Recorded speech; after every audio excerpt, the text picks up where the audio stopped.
Buenos días, Mariam. Te damos las gracias por aceptar esta entrevista. Esta asignatura que tenemos hoy, el día de hoy, se llama Metodología de la Investigación. Esta asignatura nos está pidiendo de una otra manera que hagamos una entrevista a una psicóloga que esté orientada un poco al área de la investigación. Somos parte de la clase, ¿no? Está Ana Toledo, Maricusa Márquez y Reina Díaz. Y nosotras componemos un grupo, un equipo para poder desarrollar este trabajo. Te pedimos autorización para poder grabar esta entrevista, si es posible. Sí, por supuesto, no hay problema. Muchas gracias. Bueno, comenzando un poco con la entrevista, te queremos preguntar el día de hoy si podrías contarnos en qué área de la psicología se sitúa principalmente su trabajo y cómo está descrito su enfoque de investigación. Claro, actualmente yo me dedico a neurociencias aplicadas al trauma desde hace ya más de 20 años. Sin embargo, este último tiempo, más o menos desde 2023, estoy dedicada a la investigación de la psicología climática, que es una área nueva de investigación con la cual ya he publicado un póster y ahora un paper viendo las implicancias dijéramos, del cambio climático en la salud mental de las personas y sobre todo viendo el impacto que tiene las generaciones futuras, sobre todo desde la epigenética. En esa línea, dijéramos, estoy hoy día trabajando, ¿no? Esa es mi área de investigación. Por un lado, psicología climática, epigenética, y por el otro, impacto climático en la población, y por el otro lado también trabajo e investigo sobre herramientas somáticas para intervenciones de crisis.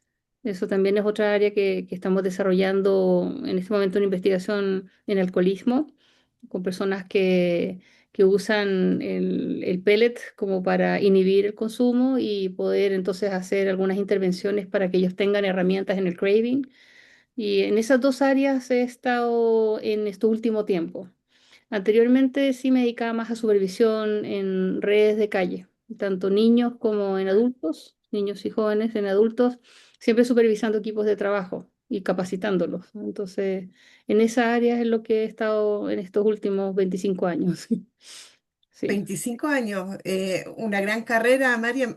Mariam, ¿y cómo pasaste tú desde que tú saliste de la universidad, cómo pasaste, cómo te fuiste encantando con cada una de las ramas de la psicología? Porque has pasado por varias etapas. Sí, yo primero no, primero era ingeniero en marketing. Trabajé muchos años en investigación de mercado y trabajé mucho en comunicaciones.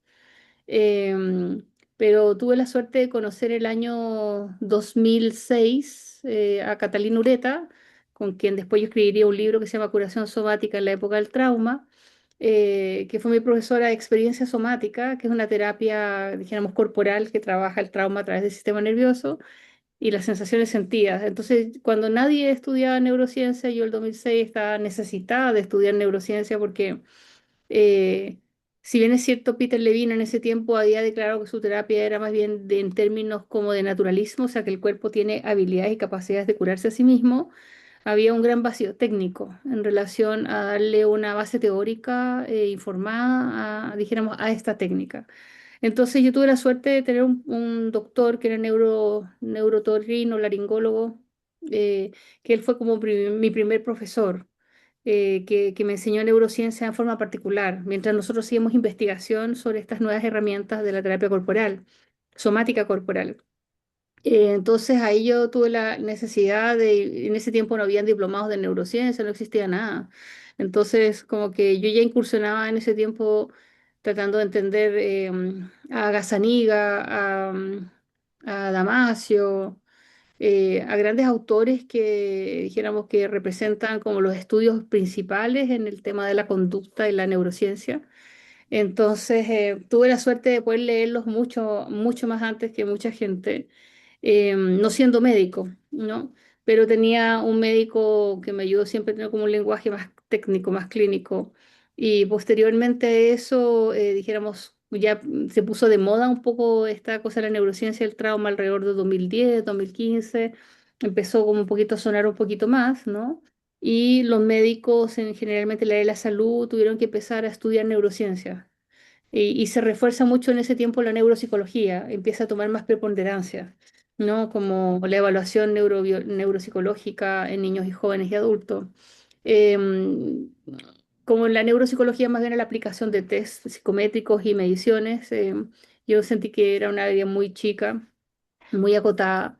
Y justamente otro mentor mío que también fue clave, que fue el doctor Luis Weinstein Krakovich, que ya tiene 93 años, el Luchito o 94. En ese tiempo él trabajaba haciendo las primeras intervenciones de medicina integrativa en el Hospital San José.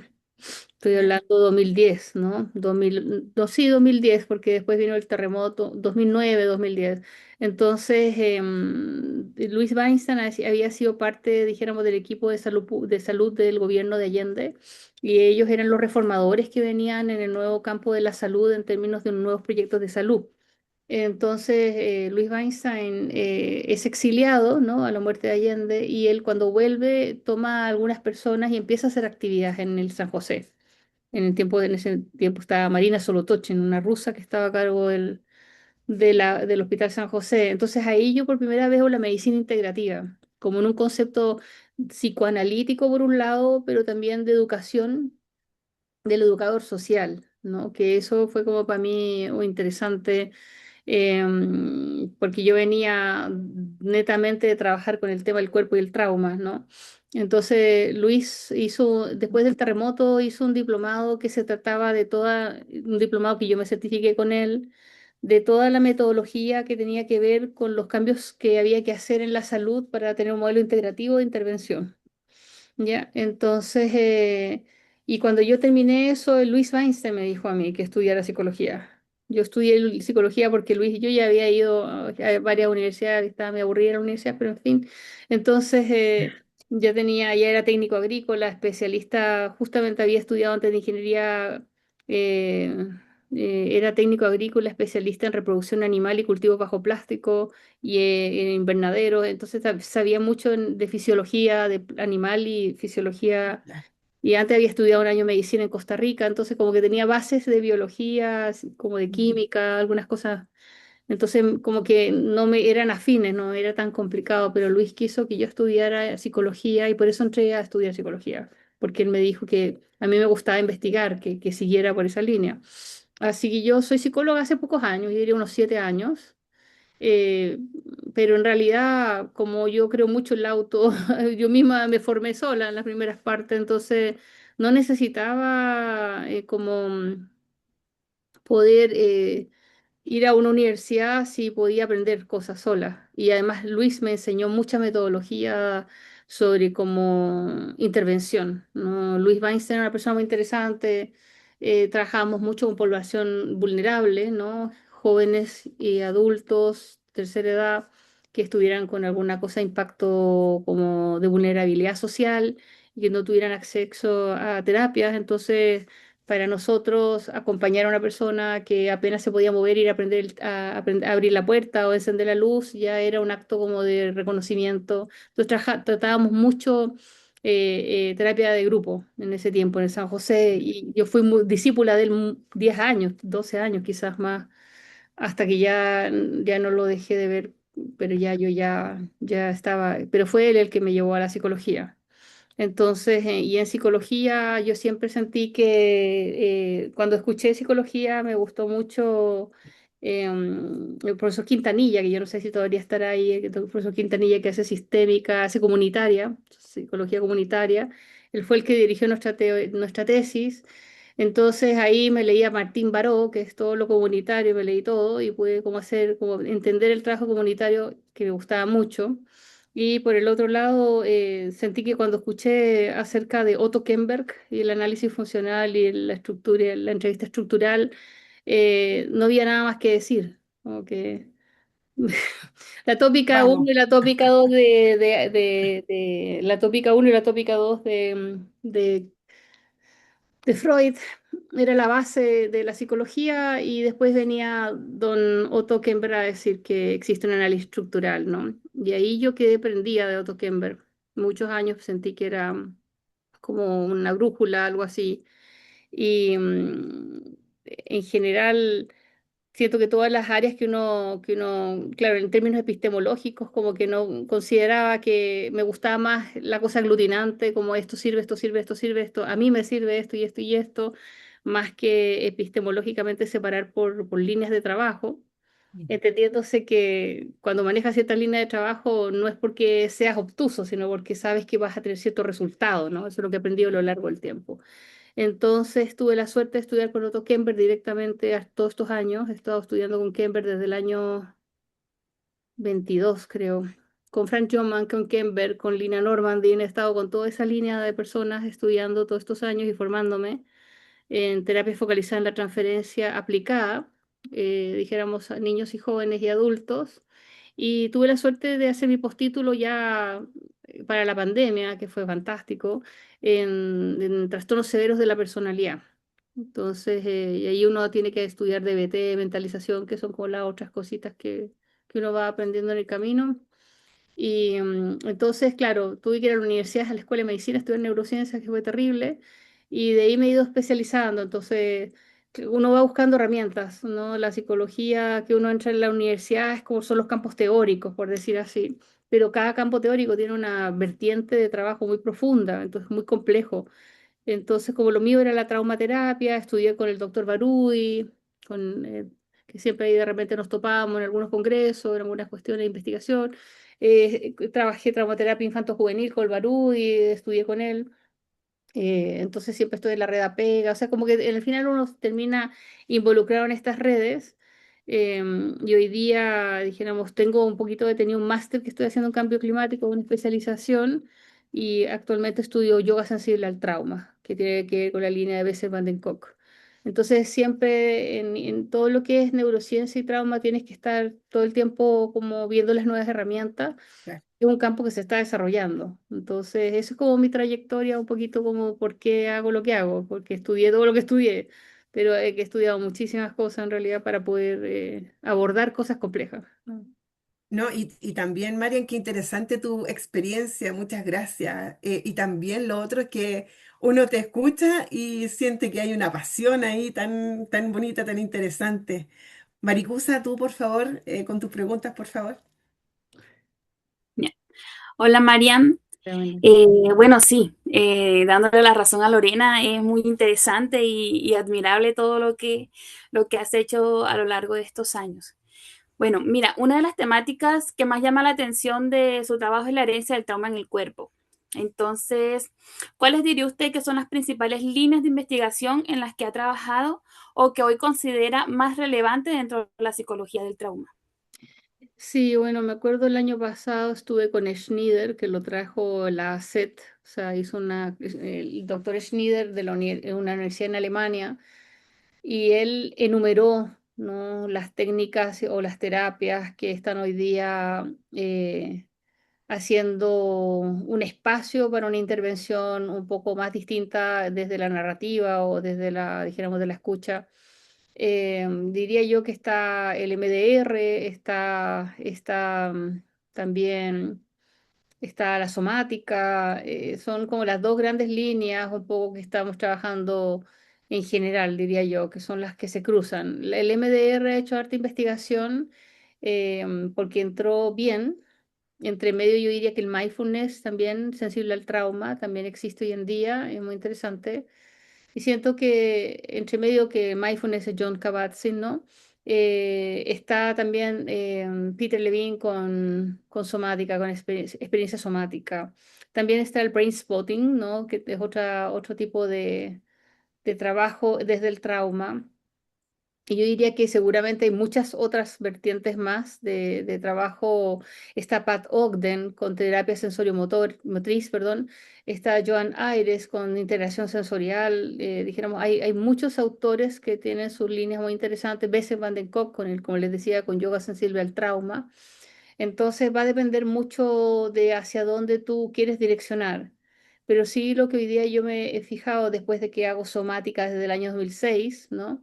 Cuando Peter recién, Levine tenía como su apreciación acerca de la técnica, hoy en día Compassion Inquiry, que es lo de este señor Gabor Maté, con el doctor Gabor Maté, todas las técnicas que hoy en día de trauma se basan en el trabajo de Peter Levine, todas, no hay ninguna que no lo haga. ¿Y por qué? Porque Peter Levine con experiencia somática es la base, así como para Peter Levine la base fue Focusing, ¿no? De Glending. Entonces tú vas viendo cómo la ciencia va avanzando y va posicionando modelos sobre modelos y va tomando lo mejor de cada modelo para integrar un nuevo campo teórico. Entonces, esas son las líneas de investigación. Yo estoy más en la línea somática o neurobiológica también, más bien, más bien trauma informada que le llaman, ¿no? Más que algo tan integrativo hoy en día. Sin embargo, también creo mucho en la integración de los modelos. Entonces, yo hago clases de neurociencia aplicada al trauma, entonces también formo mucha gente que viene de distintas áreas, son terapeutas de medicina china, son personas que hacen flores de Bach, pero que son terapeutas en flores de Bach, que están validados ya ahora por el ministerio, personas que trabajan ese tipo de técnicas. Yo tengo alumnos de ese estilo, que a mí me parece que también son personas que finalmente buscan formarse para atender mejor a las personas, ¿no? Dar una manera mejor atención. Entonces, claro, yoga sensible al trauma, que es como la conclusión que hace Bessel van den Kolk cuando se da cuenta que en realidad todo está en el cuerpo, ¿no? Entonces, hacer un yoga sensible al trauma es como una herramienta. También la teoría polivagal ha entrado mucho, aunque dicen que sí, que no, que no, que sí, no sé, no tengo idea, pero realmente porque sí, porque no. Pero hay modelos que son de repente como el cerebro triuno de Paul MacLean y cosas así que se ocupan en términos pedagógicos. Entonces la gente que no tiene idea basa y habla de cosas que en realidad están siendo utilizadas en términos didácticos, no en términos teóricos de investigación. Son modelos que han sido antes utilizados, pero que hoy día nosotros para hacer clases le explicamos más fácilmente. Porque si uno le diera una clase a una persona de neuroanatomía del tronco encefálico, se muere lo que es el tronco encefálico.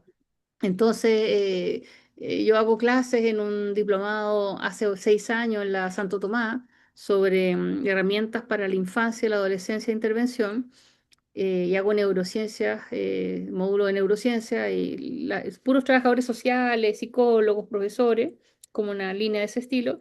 Y claro, yo los veo sufrir mi ramo es el ramo difícil, porque, porque no, tienes que aprender cosas prácticas también, ¿no? Entonces ahí es más o menos las líneas de lo que está la investigación hoy en día. No, Mm, no creo que haya más que eso por ahora, por lo menos. Puede ser una técnica más, una técnica menos, que han ido apareciendo, pero es como la base es eso. ya, perfecto. Mira, me gusta mucho cómo destacas la importancia de la regulación del sistema nervioso. También quería preguntarte, ¿en qué línea de investigación se ha enfocado en estos últimos años? Entonces, la herencia del trauma en el cuerpo, trauma sistemático, regulación somática, neurociencia aplicada al trauma u otro, y cómo se relacionan estas líneas con la realidad chilena. Claro, mi última investigación, como les comentaba, es el impacto climático, ¿no? Cómo afecta la salud mental, ¿no? Este paper, mi último paper, está hecho por una economista, con Lorena Muñoz del Campo, que es una economista, también es en bioquímica ella, de la Católica, y es economista. Y primero hacemos un análisis de la brecha social dijéramos, a nivel económico, porque Chile es el país con más desigualdad de toda Latinoamérica, y cómo la falta de recursos ante los sistemas o gobiernos, ya no importa qué gobierno existe, dijéramos, da lo mismo, porque sea el gobierno que sea, se mantiene la brecha, ¿no? Por lo tanto, esta desigualdad lo que genera es como una reducción de los recursos para todos los gobiernos y eso hace que los sistemas en sus políticas públicas no puedan apañar la demanda. No, es imposible, ni siquiera en Europa y eso ya no, ya está descrito, como le decía por Schneider desde hace rato que ya no tenemos posibilidad de cubrir esa brecha, ¿ya? Y menos en trauma. O sea, Traumaterapia, los especialistas son tan poquitos en verdad que nunca vamos a dar abasto aunque formáramos gente permanentemente en trauma. Entonces, mi investigación ha sido eso, es como empecé a dar una clase sobre epigenética y cambio climático para la Universidad María Serrana en Paraguay el año pasado. Presentamos un paper sobre cómo el estrés y la contaminación daña genéticamente el ADN y cómo dijéramos, hay un efecto en los telómeros también, que es una parte de, dijéramos, del ADN del cromosoma, y eso se había estudiado en animales y en plantas que sí afectaba, como la falta de agua, la contaminación, etcétera, y aparecían daños en las plantas y en animales. Pero en los últimos estudios de los 5 años se ve también que hay daño en los niños. Entonces, las futuras generaciones lo que nosotros estamos postulando en este paper, que es el resultado de nuestra investigación, es que es muy posible, es muy probable que para las poblaciones más vulnerables socialmente hablando, sean más sensibles a todos los efectos ambientales, porque van a venir con un daño cromosómico adquirido, ya, heredable. Entonces, son investigaciones de los últimos 5 años, entonces son muy recientes y están como también un poco, dijéramos, son cosas que no se conversan tanto porque es demasiado incipiente el tema, ¿no? Entonces, en esa línea de investigación estoy yo en este momento, eso es lo que trabajo. Ya, perfecto, maravilloso. Bueno, Marian, darte las gracias por este aporte. Es un gran aporte, no solo para nosotras en este trabajo, sino también para la salud mental de nuestro país y mira, tener ese conocimiento de que eh, las futuras generaciones van a venir con un cambio genético que es, eh, ¿cómo encontrar la palabra? Que es un hecho ya. Sí, Entonces, bueno, te dejo ahora con Reina, que va a continuar con la entrevista con temas relacionados a los enfoques de los métodos investigativos. gracias. Eh, bueno, Marian, la pregunta que te quería hacer es, en base a tu investigación, ¿tú qué me podrías decir de cuáles serían, desde tu experiencia, las ventajas y también las limitaciones de investigar el trauma desde un enfoque somático y neurobiológico? En general, antes era más difícil medición de marcadores somáticos, ¿no? Generalmente nosotros medimos marcadores más bien cerebrales, dijéramos el factor neurotrófico, etcétera. Hay un montón de marcadores que son súper técnicos, pero en realidad hoy día nosotros podemos hacer estudios más sencillos. En general, yo diría que lo más difícil siempre son los recursos y el apoyo o poder participar en investigaciones. Si no tienes 3 doctorados y 40 magíster, entonces no calificas en general. Entonces hay una inversión económica de esa persona para poder también participar en las investigaciones, tiene que tener un currículum, una trayectoria, y eso, dijéramos, desfasa nuevamente en la disparidad y la desigualdad a las personas, ¿no? La desigualdad se ve en ese nivel también. Entonces, en general, eso es lo más difícil, diría yo, de la investigación. Calificar, tener los recursos económicos para formarse, para que tú puedas acceder a ser un investigador. Entonces, hay mucho de esfuerzo personal o de redes de apoyo cuando uno hace este tipo de investigaciones o porque de verdad uno está motivado, como dices tú, han dicho ustedes, para poder ir un poco más allá. ¿M?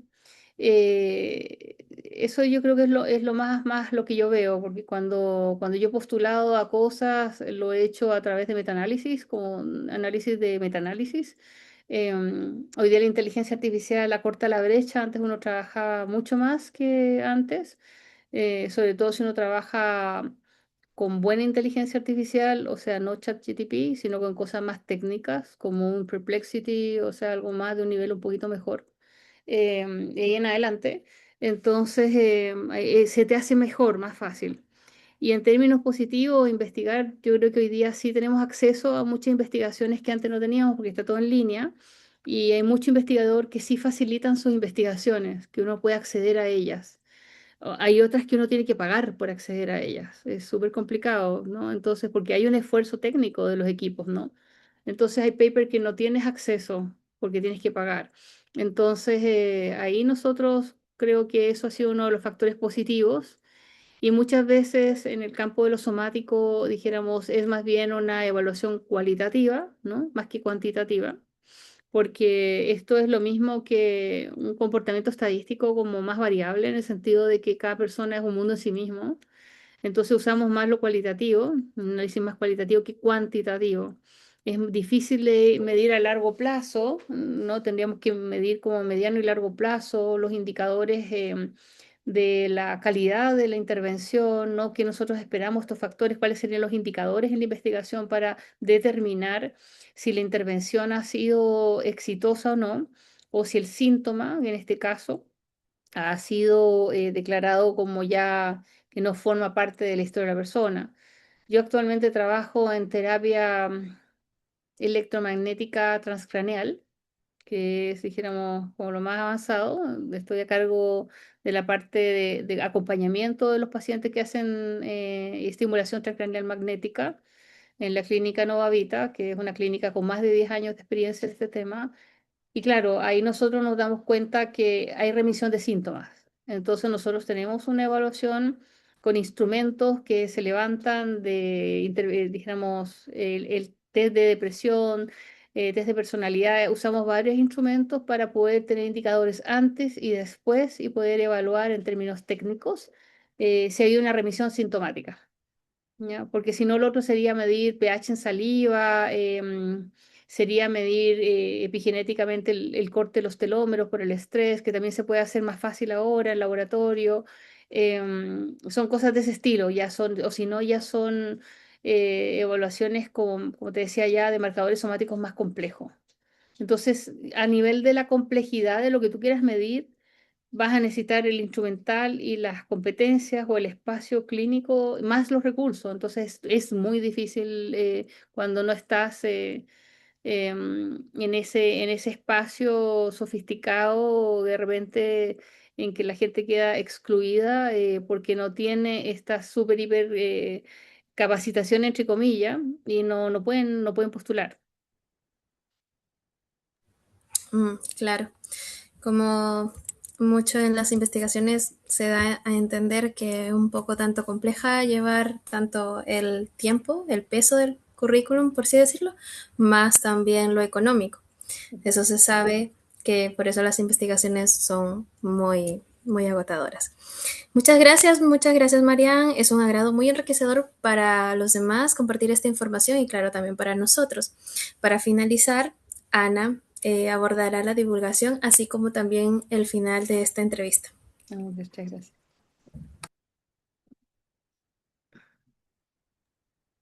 Hola Marian. Hola.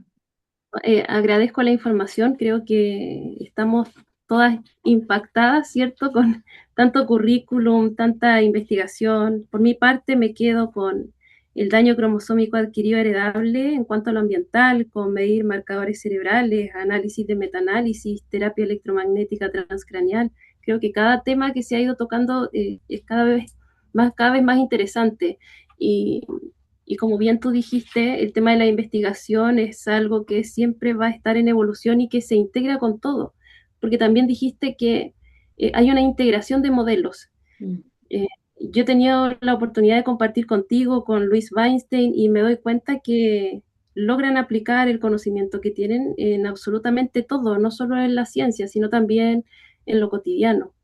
Entonces, bueno, se agradece el enfoque, ¿cierto? Y mis preguntas van en base a un poquito a tu libro, un poquito a al mismo tema de la investigación relacionado con el tema del trauma complejo. Me gustaría saber qué formatos has utilizado para compartir tu trabajo y por qué se considera importante no limitar la investigación solo a espacios académicos tradicionales. Claro, en mi caso particular, cuando yo aprendí experiencia somática, yo empecé con una gran amiga, trabajadora social, Gabriela Vallejos, empezamos a generar en todas las redes de infancia, en distintas partes de Chile, actividades de autocuidado, pero era un autocuidado especializado porque les enseñábamos a las personas las nuevas intervenciones y las herramientas que, estoy hablando de esto 2008, 2007, dijéramos, recorrí Coronel, Concepción, Chillán, Antofagasta, muchas partes de Chile, enseñando a los equipos que trabajaban para el Servicio Nacional de Menores o el Consejo de Infancia o alguna fundación, no sé, miles de fundaciones que he trabajado, muchas que he trabajado en la Ciudad del Niño, Aldeas SOS, etcétera. eh, esta cosa del autocuidado, ¿no? Así que, ¿por qué justamente yo encontraba que las personas que trabajaban en las redes de más necesidad, de vulneración de derechos, no tenían ningún tipo de capacitación, ningún tipo de apoyo y con suerte habían ido a la universidad a terminar una carrera? Entonces, las posibilidades de que ellos hicieran una inversión más era muy, muy baja. Por lo tanto, durante 15 años yo me dediqué a trabajar en ese grupo de personas que eran muy buenos profesionales, muy dedicados a su trabajo, con mucho compromiso social, pero que no tenían los recursos para seguir estudiando.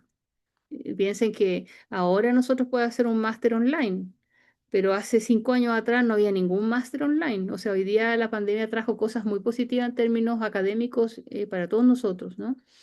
Entonces, durante 15 años me dediqué a eso, recorrí todo Chile, Latinoamérica también, Perú, también estuve mucho en Perú, trabajando también haciendo congresos internacionales, etcétera. Y lo que yo fui haciendo fue primero, como no tengo un máster todavía, porque no he tenido tiempo y plata, de necesaria, sobre todo tiempo, eh, mm, eh, me dediqué a hacer presentaciones en pósters, lo primero en los congresos, ¿no? Que uno desarrolla una investigación y aparece en un póster y aparece en congresos. Eso fue un harto tiempo de mi vida y al mismo tiempo siempre di conferencias en distintas partes para la Sociedad Oncológica Infantil Pediátrica, eh, para los servicios de salud de distintos hospitales en distintas partes. Fui formando equipos por esta misma dinámica de que la gente no tiene los recursos para formarse más. Entonces, el Instituto de Neurociencia lo fundamos justamente para eso, que tenemos un pequeño instituto que se llama Instituto de Neurociencias para la Felicidad.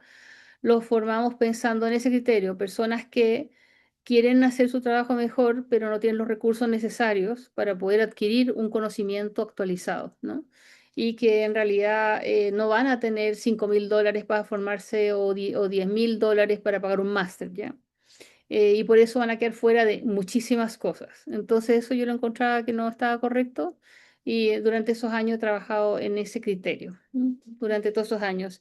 Y ya actualmente ya dijéramos nosotros ya estamos levantando papers y estamos levantando investigación más dura con análisis de caso. Y el libro PHP en realidad es una vertiente de mi trabajo, de un aprendizaje que yo tuve con Catalina Ureta, que es una metodología que es de medicina integrativa, que se llama The Holding Point Process, que es el proceso de sostener puntos. Holding Point Process es una terapia manual, en realidad, es medicina manual, más bien del tipo integrativo, que relaciona mucho la estimulación directa en el cuerpo, ya para poder movilizar las cargas del sistema nervioso. Como yo siempre les digo, esto es un trabajo de John Whitman Ray, de Body Electronics, que así se llama la terapia de base.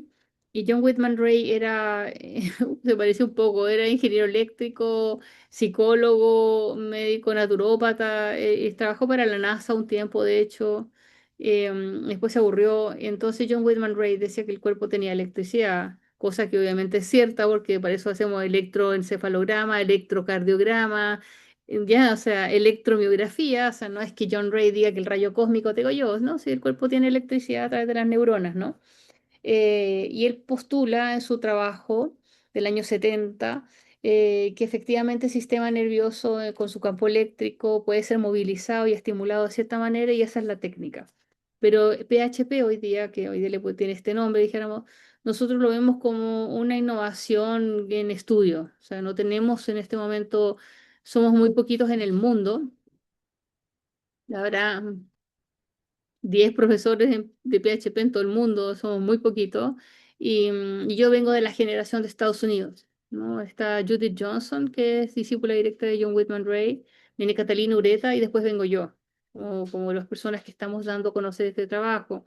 Entonces, como pensábamos que en cualquier momento no se puede morir, decidimos hacer este libro como para que quedara un manual de PHP, de Holding Point Process, y las personas pudieran conocer la técnica más allá, dijéramos, de lo que nosotros podíamos enseñar a la gente, ¿no? Eso fue súper importante y por eso creamos ese libro. Pero en ese libro está toda la base al mismo tiempo de la neurociencia del trauma, ¿no? Como que lo que nosotros traemos después del trabajo de John Whitman Ray del año 70 es como la actualización de lo que acompaña ese tipo de trabajo, ¿no? Porque como es dedicado al trauma, entonces ya dice, oye, tú dijiste que esto se hace de esta manera, pero hoy en día tenemos que agregarle todo esto para poder hacer esta intervención. Entonces eso nosotros le llamamos curación somática PHP, que es todo el trabajo de la neurociencia aplicada al trauma, más la aplicación de esta técnica. Y ese es el libro de curación somática, dijéramos, pero incluye cómo, no sé, John Whitman Ray hablaba, por ejemplo, cosas súper interesantes que hoy día, dijéramos, y lo mismo que Feldenkrais, ellos ya hablaban del sistema nervioso autónomo, si lo que pasa es que se puso de moda ahora. Si uno lee a Feldenkrais, el yo profundo, ya hablan del sistema nervioso.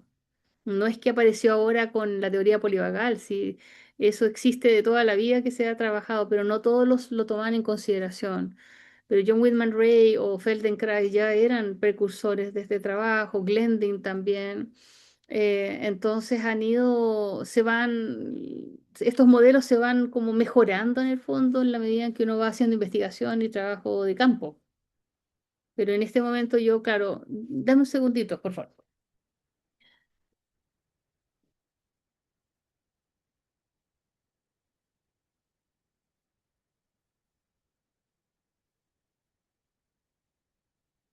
Ya, perdón, sonó una.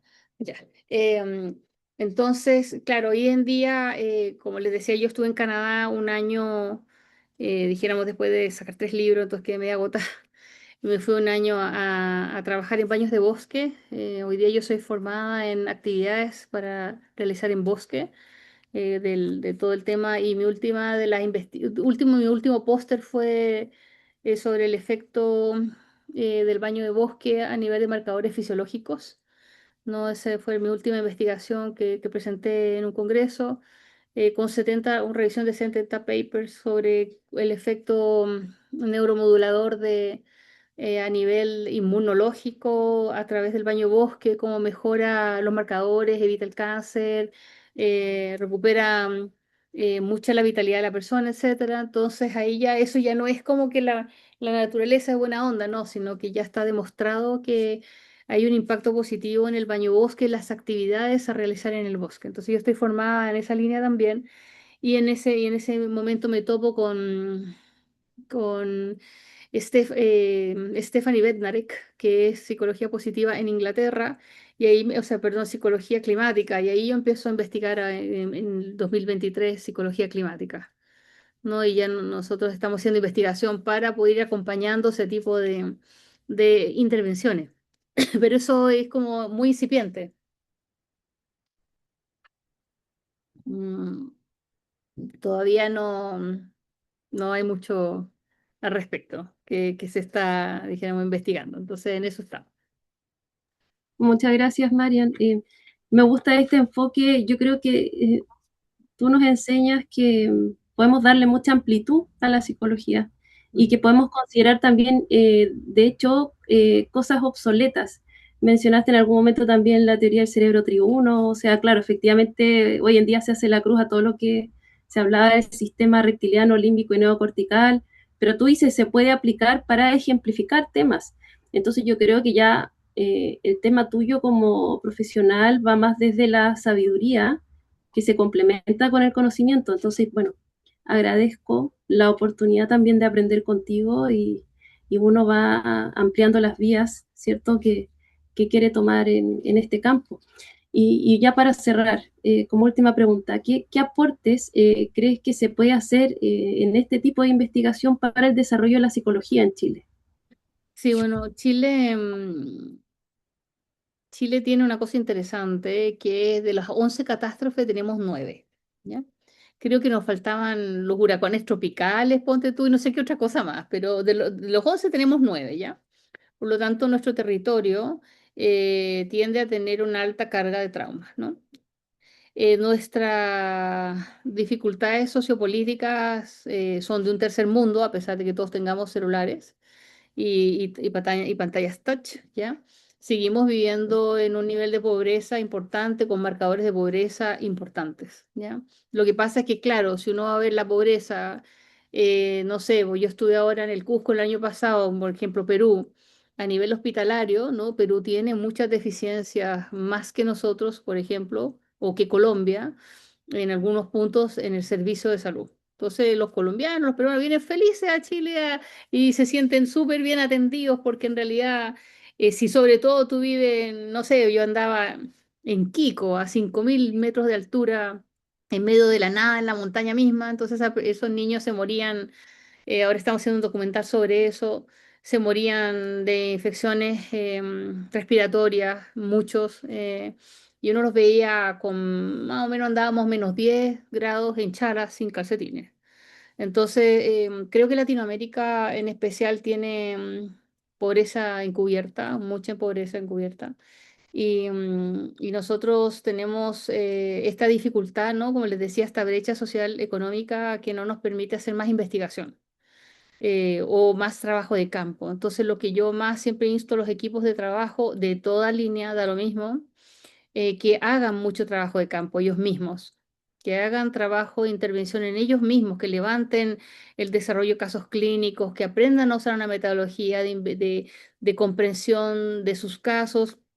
Es muy interesante escuchar a Barui cuando habla del análisis comprensivo, ¿no? Y bueno, gracias a Dios que Kemper como que es medio chileno, por decirlo así. Entonces él habla español, vivió en Chile muchos años. Kemper entonces especialmente tiene como un espacio bien particular, Kemper acá en Chile. Y como su casa en algún punto, ¿no? Creo que de hecho es chileno, Kemper. Entonces también con Kember lo que yo he aprendido con él es como ser muy prolijo en la intervención y muy estudiar mucho, estudiar mucho.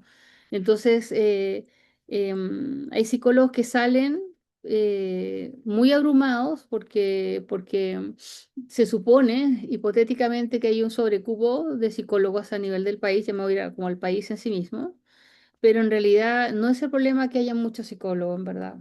Hay un déficit de psicólogos de trabajo como de 2 millones de personas, ¿ya? Calculado matemáticamente.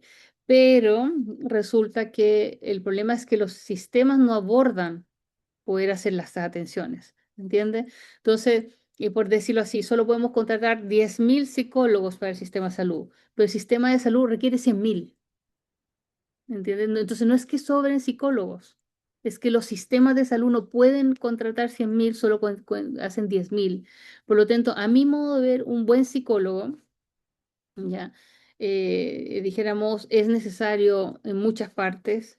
Y gracias a Dios yo he visto excelentes buenos psicólogos, siempre he tenido colegas extraordinariamente buenos en todas partes de Chile y son la gente más esforzada, son la gente más esforzada.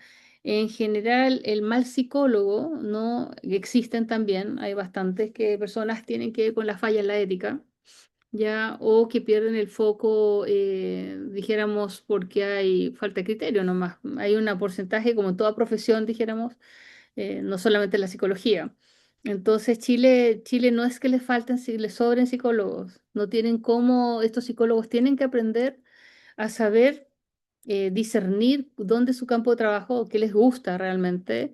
Eh, y uno lo ve en la carrera, uno ve cuando te gusta la sistémica, cuando te gusta la comunitaria, cuando te gusta la cognitivo-conductual. Terapias de ese estilo, como cognitivo-conductual, psicoanalítica, son verdaderas técnicas y uno se encasilla en el desarrollo de esa técnica. Yo lo digo porque soy formada en terapia focalizada en la transferencia, que es de verdad un cuerpo teórico. Y yo también estudié una cosa que se llama clínica psicosomática con enfoque psicoanalítico, entonces como por esa línea ando yo, como de lo psicoanalítico de base. Entonces, tienes que estar todo el tiempo estudiando, ¿no? A cambio, otras líneas ya están como más determinadas, pero van actualizándose. En cambio, yo como estoy en neurociencia, sé que voy a estar toda la vida aprendiendo que lo que pensábamos ayer ya no sirve y que ahora estamos hablando de conectoma en vez de cerebro triuno y que cuando te parecen dando charlas con eso y empiezan a hablar de que la ley de que el paper de 1965, yo en realidad sufro porque no puedo entender que esa persona esté revisando paper de 1965, ¿ya? Cuando yo no reviso paper más allá del 2010, al menos que sea un paper icónico que marcó el campo de trabajo y uno no pueda dejar de leerlo, porque de esos también hay, ¿ya? Pero son contados con los dedos de las manos. Entonces, el problema de la psicología es la actualización, la formación, ¿no? Y dejar de pensar que estamos llenos de psicólogos. Ustedes ven cómo está la salud en Chile hoy día. La salud mental es tremendamente mala. No porque uno quiera, ni porque los gobiernos se dedican a... No, es porque nunca va a haber la plata suficiente. Entonces, para mí, el psicólogo es un trabajador de campo, es un agente de cambio y que, aunque sea ultra clínico, está afectando a la persona y si esa persona se afecta, afecta a su familia y si se afecta a su familia, afecta a su entorno y si afecta a su entorno, afecta a su país. Entonces la psicología es un campo, así como el trabajo social, muy de gestión social. O sea, tú tienes un impacto en la sociedad cuando eres psicólogo. Lo mismo los psiquiatras y los médicos, pero bueno, es otra historia, pero realmente el psicólogo para mí es el... Yo tengo muchos psiquiatras y me dicen, oye, te mandé un pacientito. Como, ya, o sea, un pacientito significa que me lo mandaron porque ya superó toda la expectativa del psiquiatra, entonces que me la arregle yo. Entonces, claro, el psicólogo siempre es el que se las va a arreglar directo con el paciente.